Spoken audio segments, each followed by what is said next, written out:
Okay, so there's this debate, right? It's been bubbling under the surface for ages with Bitcoin. Uh-huh. The big one. Yeah.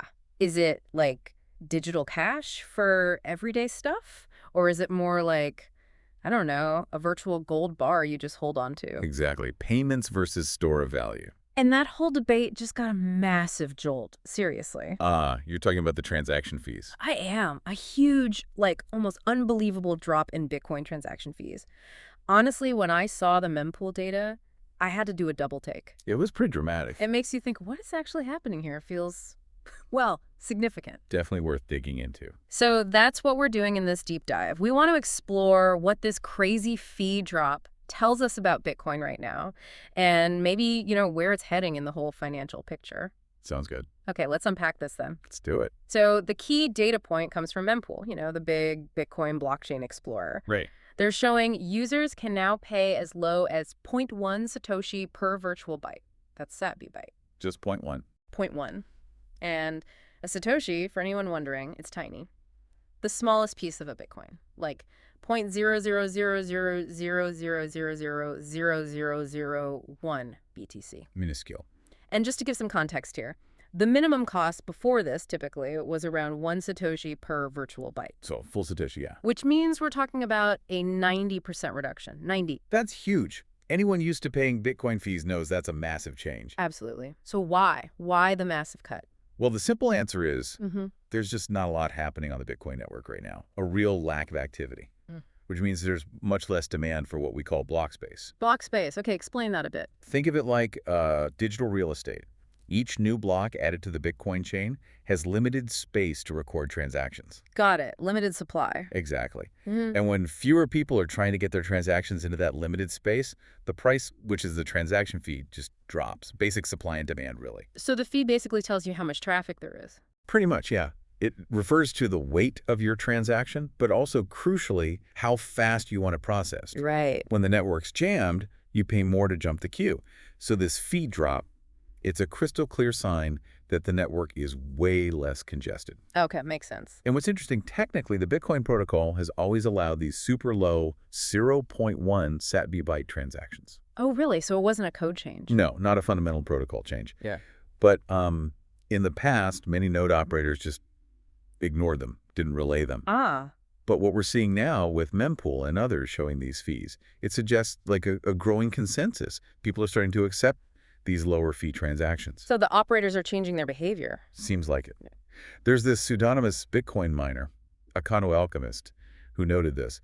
He said he predicts policy rules will trend toward matching consensus rules, lifting most relay restrictions. Policy rules versus consensus rules. Yeah, basically the rules miners and nodes choose to follow day to day, their policy are starting to line up better with the underlying Bitcoin rules, the consensus, which makes it easier for these tiny fee transactions to actually get through the network. Okay, so the low fees are a symptom of low activity, and the network is adapting to actually process these low fees now. You got it. But this whole thing, it throws that core identity debate wide open again, doesn't it? Absolutely sharpens it. Like, if Bitcoin's transaction volume is so low that fees just crater, what does that mean for it being, digital cash? That's one side. Jack Dorsey's side, maybe? Right. And then the other side is, maybe this low activity actually proves it's becoming digital gold, a store of value where constant transactions aren't the point. That's the tension. Is it a chicken or egg thing? Are fees low because people aren't using it for payments? Or are people not using it for payments because its design, maybe its destiny, is to be this digital land, like some people say? Exactly. And it's not just random people saying this. You mentioned Jack Dorsey, founder of Twitter, CEO of Square. A huge Bitcoin proponent. A diehard Bitcoiner, yeah. And he was pretty blunt back in an April podcast. He basically said, and I'm quoting him here, if it doesn't transition to payments and find that everyday use case, it just gets increasingly irrelevant. Wow.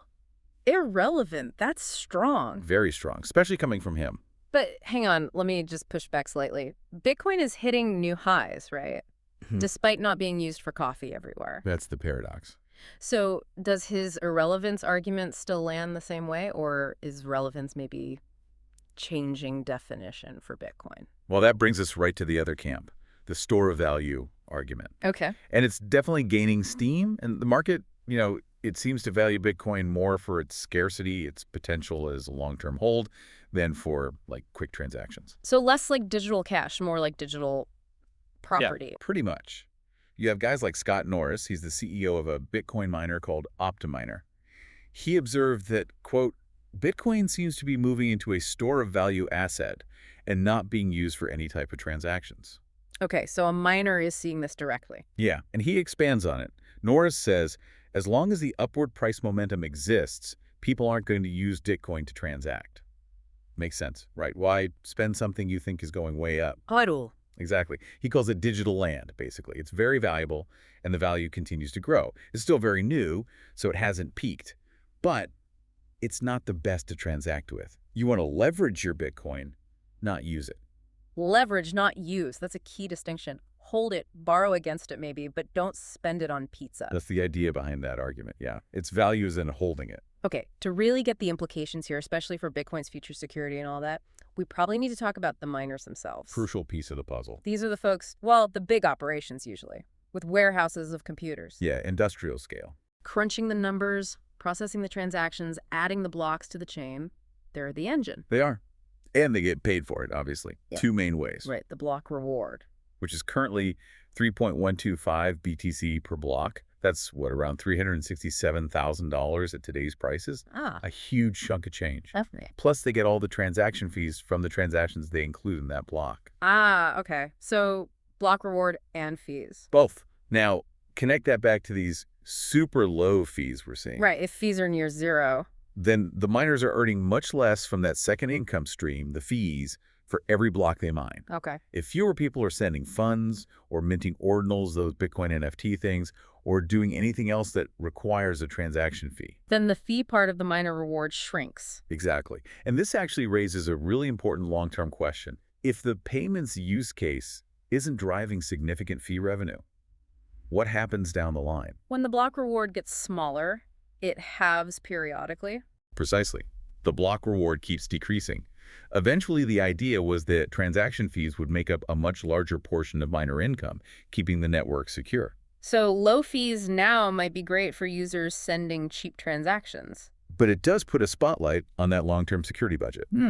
If fees stay this low, how do we ensure miners remain incentivized years from now? That's a serious point. But for now, at least, the user is in control, right? Oh, absolutely. You, the person sending the Bitcoin, you decide the fee.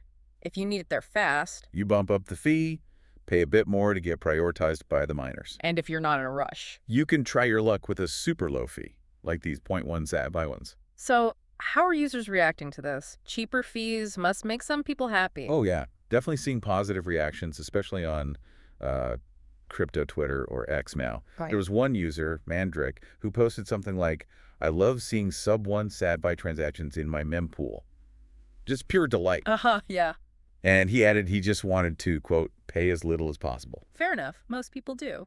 It is funny, though, isn't it? Because almost immediately, you get the counter-argument. Let me guess. Security. Bingo. People chiming in saying, basically, hold on, those transaction fees are needed to secure the network. You know, the point we just discussed. Implying that these super low fees might be, well, risky long-term. And what did Mandrick say to that? His response was, let's say, provocative. Oh. He retorted, quote, it's like when rich liberals complain about not being taxed enough. Just send more money to the IRS, they'll take it. Wow. Okay. So his point being, if you want to pay higher fees for security, go right ahead. Nobody's stopping you. That seems to be the gist. Individual choice in a sort of free market for block space. Interesting take. Yeah. But if we, pull back and look at the bigger picture again, these fee changes, they really do shine a bright light on that core tension we keep coming back to. Payments versus digital gold. Or digital land, as Scott Norris put it.